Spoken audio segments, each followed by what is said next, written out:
Bismillahirrahmanirrahim. Assalamualaikum warahmatullahi wabarakatuh. Halo semuanya, perkenalkan nama saya Faradisa. Saya merupakan pengajar ekonomi.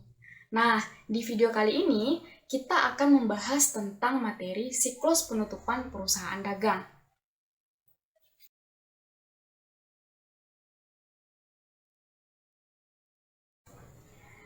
Di materi ini, ada tujuan-tujuan yang akan kita capai, di mana yang pertama, kita harus mengetahui tentang jurnal penutup. Lalu yang berikutnya, kita harus mengetahui tentang buku besar setelah penutupan. Lalu yang berikutnya, kita harus mengetahui tentang neraca saldo setelah penutupan. Dan yang terakhir, yaitu kita harus mengetahui tentang jurnal pembalik. Nah, kita langsung saja ke poin yang pertama ya. Jadi, jurnal penutup itu adalah jurnal yang kegunaannya untuk menutup akun-akun nominal. Akun nominal ini terdiri dari akun pembelian, akun penjualan, dan beban-beban. Lalu yang berikutnya adalah menutup prive. Dan yang terakhir adalah menutup ikhtisar laba rugi. Nah, kenapa sih akun ini perlu ditutup? Karena sebenarnya akun-akun ini itu adalah akun yang sementara, di mana akun ini di periode berikutnya tidak dibutuhkan lagi. Seperti contohnya kayak penjualan. Penjualan itu ya cuman ada di periode itu saja. Di periode selanjutnya akan terjadi penjualan yang baru untuk menghitung laba rugi serta perubahan modal. Sedangkan akun real yang tidak perlu ditutup seperti harta, utang, modal, itu di periode berikutnya akan dibutuhkan karena pastinya harta contohnya itu akan diakumulasikan. Nah, itu ya gambarannya. Nah, sekarang di sini kakak akan tulis yang perlu ditutup itu tadi. Jadi yang perlu ditutup adalah nominal. Akun nominal itu seperti akun penjualan. Akun penjualan itu beserta teman-temannya nih, kayak penjualan, terus ada potongan penjualan, dan retur penjualan.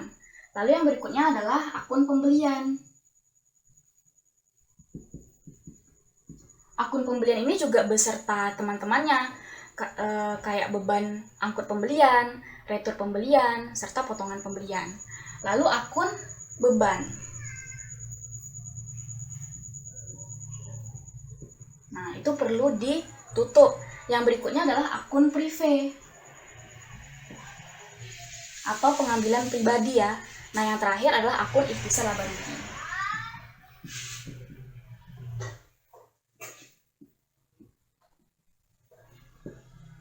Nah, jadi di sini yang maksudnya untuk menutup berarti saldonya harus dinolkan, ya kan?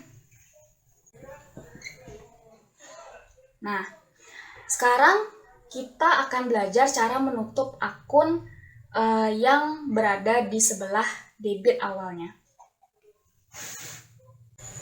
Nah, di sini kakak udah mengumpulkan akun-akun yang saldo normalnya di debit.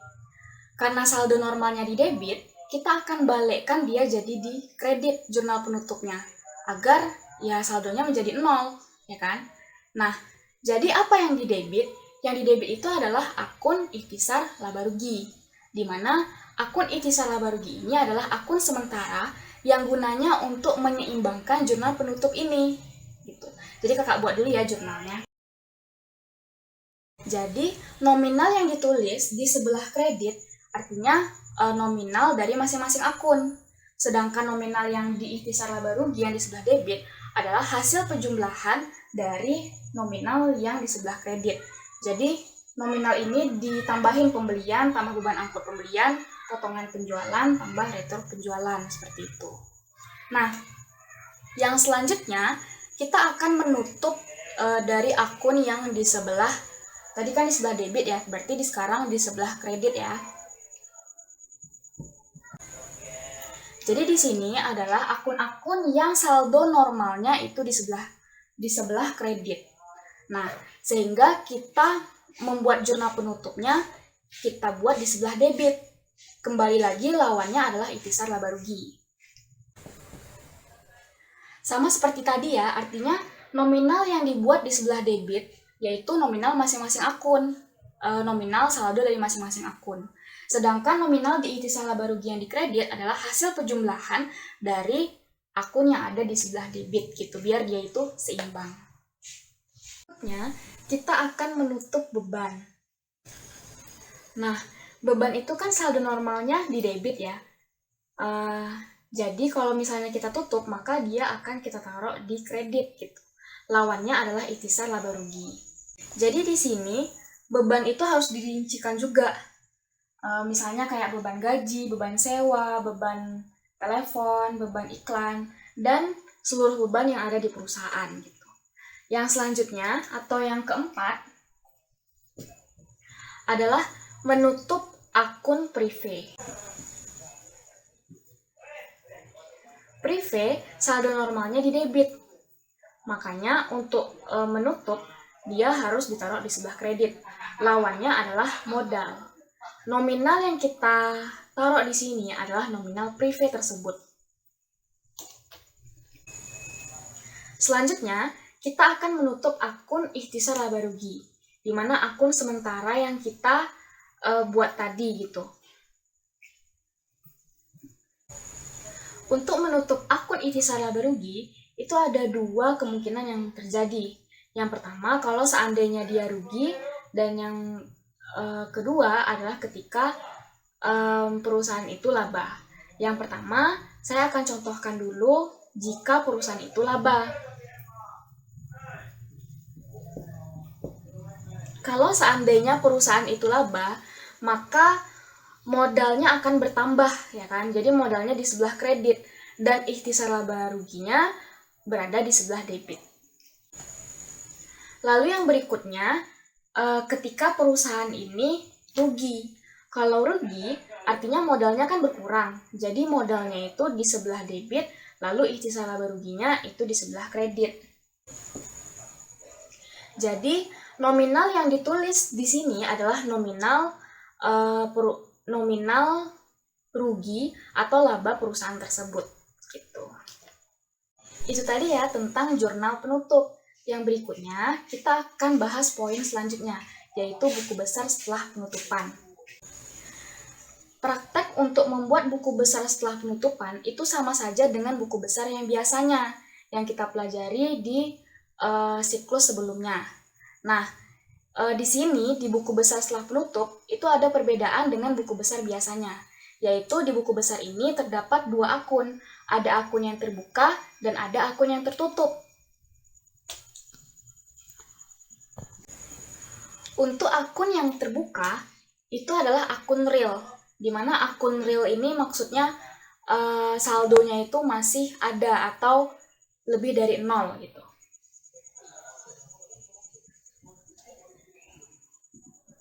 Nah, ingat kan apa saja akun real? Ada harta, utang, dan modal. Yang berikutnya adalah akun tertutup. Jadi akun tertutup ini artinya akun yang udah kita tutup tadi, ya kan? Dimana saldo dari akun ini adalah 0.